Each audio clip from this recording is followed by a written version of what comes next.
شہادت ہمارے ہاں بیان ہوتی ہے اس انداز میں کہ لگتا ہے کہ کسی مظلوم بندے کو کسی نے پکڑا ہوا تھا تو وہ سارے اسے مار رہے تھے اور وہ منتیں کر رہا تھا کہ مجھے نہ مارو.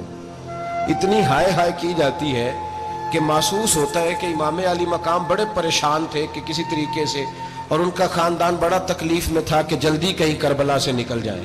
حالانکہ اس دھرتی پہ، اس کائنات پہ صبر، شجاعت، استقامت اور حوصلہ جس سے کائنات سیکھے گی وہ صرف امام حسین ہی ہے. اتنے بڑے صابر آدمی کے بارے میں اس طرح کا رویہ اختیار کرنا کہ وہ تو گویا اس طرح کر رہے تھے کہ بس کسی طریقے سے میری تو یہ امام حسین کی مظلومیت سنا کے لوگوں کو اس طرح کا کر دیا جاتا ہے.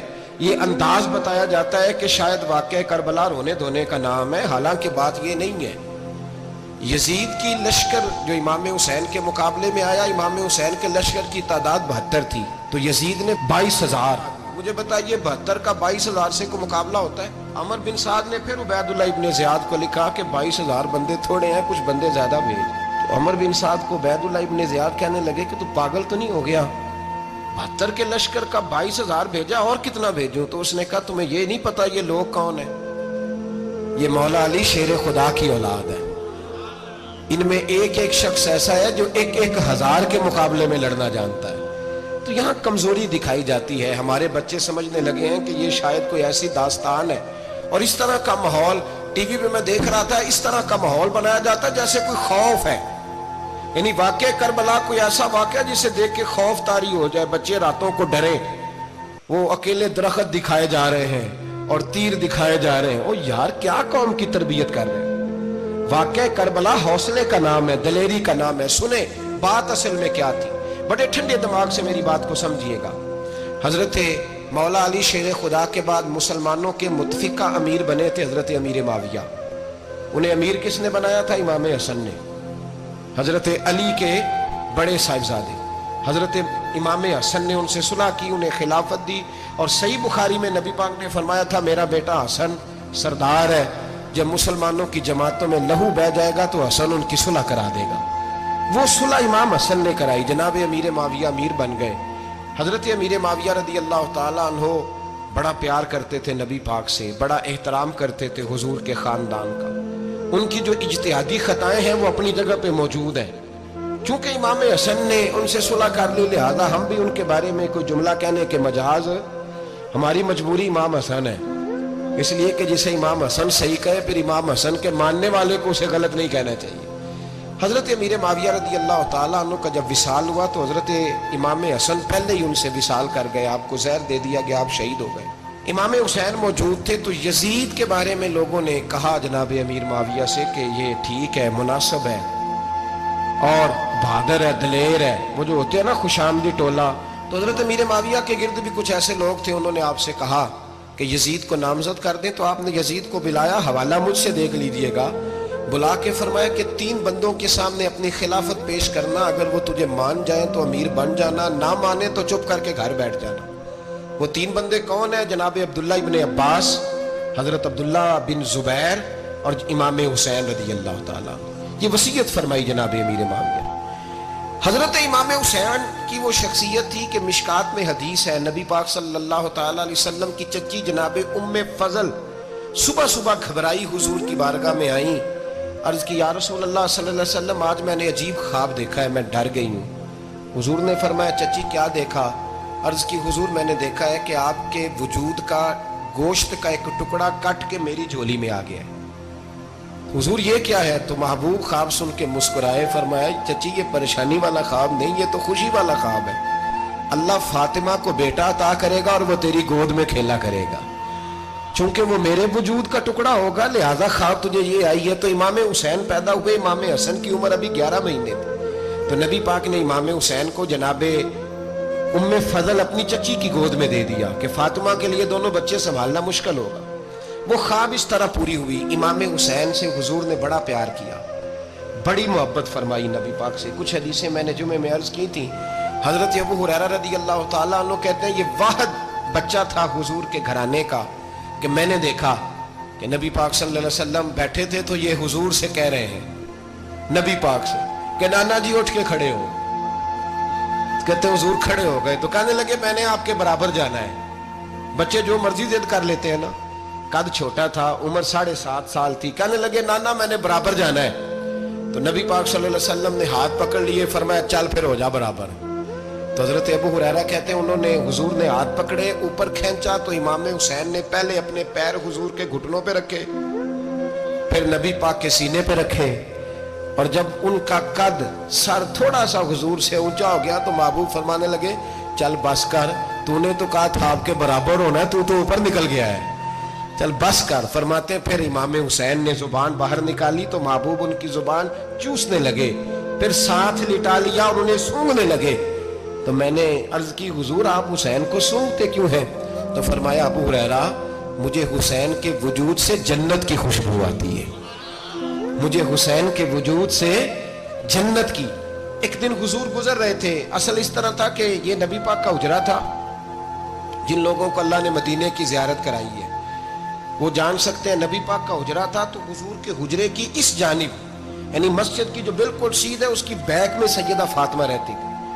تو حضور اکثر نہ نماز کے لیے جب نکلتے تو حضرت فاطمہ کے حجرے کے پاس سے ہو کر دوبارہ محراب میں جاتے. محبوب حجرے کے پاس سے گزرے تو امام حسین رو رہے تھے, تو حضرت فاطمہ نے کسی بات میں جھڑک دیا تو امام حسین رونے لگے. تو نبی پاک نماز کے لیے گئے تو واپس لوٹ آئے, اور واپس تشریف لا کے کہا فاطمہ حسین کو کیا ہوا؟ عرض کی یا رسول اللہ تنگ کر رہے تھے, میں نے ڈانٹ دیا ہے. کیا خوبصورت جملے ہیں حدیث پاک میں. سرکار نے فرمایا فاطمہ اس کو حسین کو نہ رونے نہ دیا کر, یہ جب روتا ہے نا تو میرے دل کو تکلیف ہوتی ہے. تو بی بی صاحبہ کہتی ہیں یہ حکم آیا نبی پاک کا میرے نا, پھر میں نے ڈانٹنا چھوڑ دیا. یہ ان کے فضائل تھے کم, ان کی تربیت خود نبی پاک نے فرمائی, خود ڈیوٹی.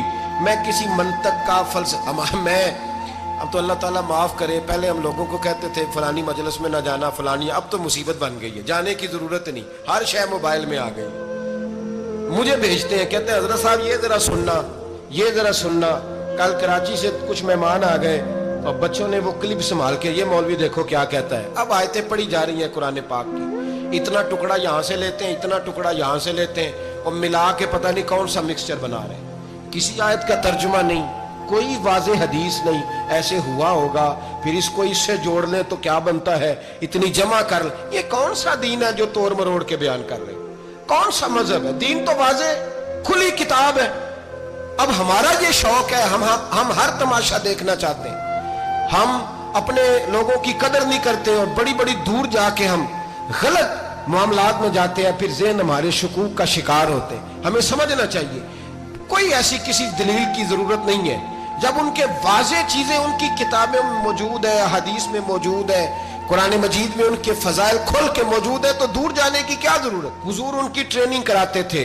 پہلی بات تو یہ ہے کہ نبی پاک نے دعا مانگی تھی, یا اللہ میرے گھر والوں کو زیادہ روزی نہ دینا, انہیں ایک وقت روٹی دینا, ایک وقت کی بھوک دینا. یہ جو 10 دن کربلا میں انہیں ٹینشن نہیں نہ ہوئی, انہیں عادت تھی فاقہ کرنے کی, انہیں 3 دن وصلی روزے رکھنے کی عادت تھی. پہلی بات. دوسرا یہ کہ جہاد کی تربیت حضور خود کراتے تھے. حضرت فاطمہ زہرا کہتی میں پردے کے پیچھے دیکھ رہی تھی, نبی پاک نے امام حسن اور حسین سے فرمایا چلو میرے سامنے کشتی لڑو. تو دونوں حضرات آپس میں جب کشتی لڑنے لگے تو نبی پاک نا امام حسن کو کہتے ہیں حسن حسین کو ٹانگوں سے پکڑو, حسن حسین کو پیچھے سے پکڑو. جب نبی پاک بار بار امام حسن کو بتا رہے تھے تو سیدہ پیچھے سے بول پڑی, کہنے لگی یا رسول اللہ آپ چھوٹے کو بتائے, آپ بڑے کو بتا رہے ہیں. بڑا تو پہلے 11 مہینے بڑا ہے, تو آپ چھوٹے کو بتائے بڑے کو بتا رہے. تو فرمایا فاطمہ تو چپ کرنا, جو میں دیکھ رہا ہوں تو نہیں نہ دیکھ رہی, ایک کو میں بتا رہا ہوں دوسرے کو جبریل امین بتا رہے ہیں. تو یہ حضور نے اپنے سامنے ان کی تربیت کی, ٹریننگ. ہوا یہ کہ یزید جب امیر بنا نا, 2-3 چیزیں ہوتی ہیں جب کسی بندے کو قابو کرنا ہوتا ہے, 2-3-4-5 چیزیں ایسی ہوتی ہیں جس سے بندہ قابو آتا ہے. تو اس نے بھی فوری طور پہ یزید نے دیکھا میرے لیے مسئلہ کیا بن سکتا ہے. ولید بن عتبہ اس وقت مدینے کا گورنر تھا. یزید نے اس کو خط لکھا کہ امیر عرب کا رواج آج بھی ہے کہ جب تک نئے خلیفہ کی بیعت نہیں ہو جاتی پرانے کے انتقال کی خبر ہی نہیں دیتے, اس کو رکھے رکھتے ہیں. یہ ان کا طریقہ ہے. وہ کہتے ہیں کہ ولی عہد اچھی طرح قبضہ کر لے پھر بتائیں گے. حضرت امیر معاویہ کا وصال ہو گیا, بتایا نہیں. یزید نے اب کیا کیا, کیونکہ بڑا چلاک آدمی تھا, بڑا شاطر تھا, بڑا تیز تھا, اس نے ولید کو خط لکھا. کہنے لگا کہ فوری طور پہ عبداللہ ابن عباس کو بلاؤ اور اسے کہو میری بیعت کریں. یہ جو بیعت ہوتی تھی نا، یہ بھی سن لے کیا ہوتی تھی. یہ بیعت حلف ہوتا تھا کہ میں اللہ رسول کے نام پہ حلف دیتا ہوں کہ میں یزید کی اطاعت کروں گا، میں اس کے خلاف کوئی بغاوت نہیں کروں گا. کوئی یہ بیعت لوگ سمجھتے ہیں کہ بس ہاتھ پکڑنے کا نام بیعت تھا. اس بیعت کا متبادل جمہوری ملکوں کے اندر ووٹ آیا ہے. تو کہا بیعت کرے. حضرت عبداللہ ابن عباس کو بھی بلاؤ، عبداللہ بن زبیر کو بھی بلاؤ، امام حسین کو بھی بلاؤ. امام حسین آدھی رات کے وقت بیٹھے تھے مسجد نبوی میں، چونکہ پانچوں نمازوں کی آپ امامت کرتے. امام حسین نماز پڑھا کے عشاء کی بیٹھے تھے جناب عبداللہ بن زبیر. عبداللہ بن زبیر کون تھے؟ یہ نبی پاک صلی اللہ علیہ وسلم کی پھوپھی پوتے تھے اور جناب صدیق اکبر کے نواسے تھے.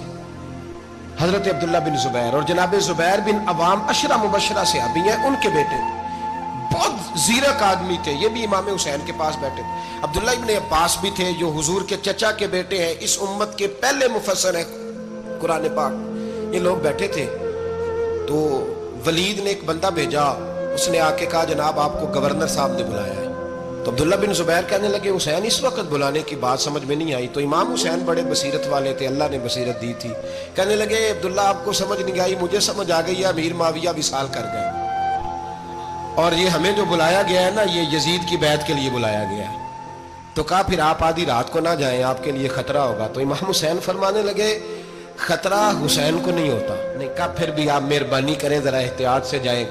تو جناب عبداللہ ابن زبیر نے، عبداللہ ابن عباس نے 14 بندے نیزے دے کے، تلواریں دے کے امام حسین کے ساتھ بھیجے اور کہا کہ امام حسین اگر اس نے کوئی غلط ملت بات کی نا، زبردستی بیعت کرنے کا کہا، تو آپ بس کوئی ایک بات اونچی آواز میں کر دینا، یہ سپاہی پیچھے آ جائیں گے. امام حسین ان 14 بندوں کو لے کے گورنر ہاؤس پہنچ گئے. جب آپ وہاں پہنچے اس نے بتایا، اس نے کہا جی حضرت امیر معاویہ انتقال کر گئے اور آپ نے یزید کی بیعت کرنی ہے. تو امام حسین فرمانے لگے میں چھپ کے بیعت نہیں کروں گا. مجمع لگاؤ، جمعے والے دن اعلان کرو.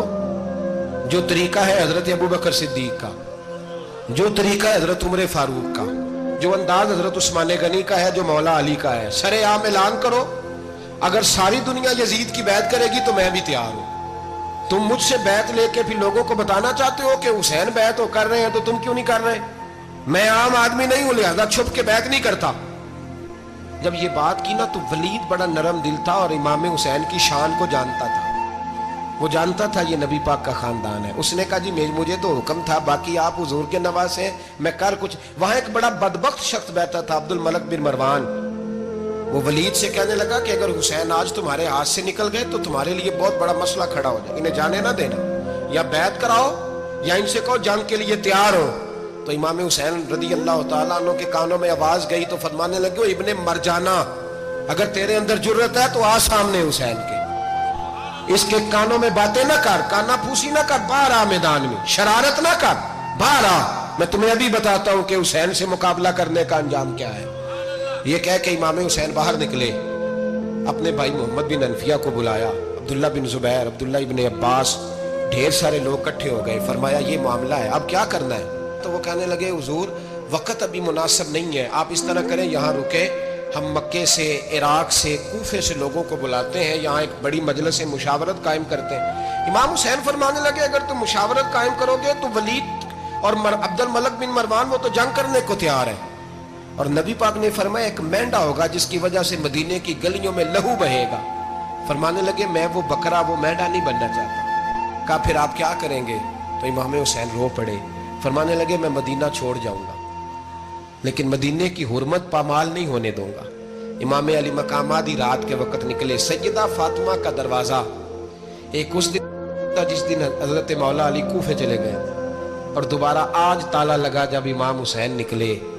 آپ جنت البقیع کے پیچھے کھڑے ہو کے حضور کا روضہ دیکھنے لگے. اس وقت گنبد تو نہیں ہوتا تھا. روضہ دیکھنے لگے. نانا تیرے کرم کے خزینے کی خیر ہو، میں جا رہا ہوں تیرے مدینے کی خیر ہو. سارا خاندان لے گئے، مکے تشریف لے گئے. حج کے ایام قریب آنے والے تھے. امام حسین نے وہاں لوگوں سے باتیں کی. جب امام حسین وہاں پہنچے تو کوفے سے خط آنے لگے.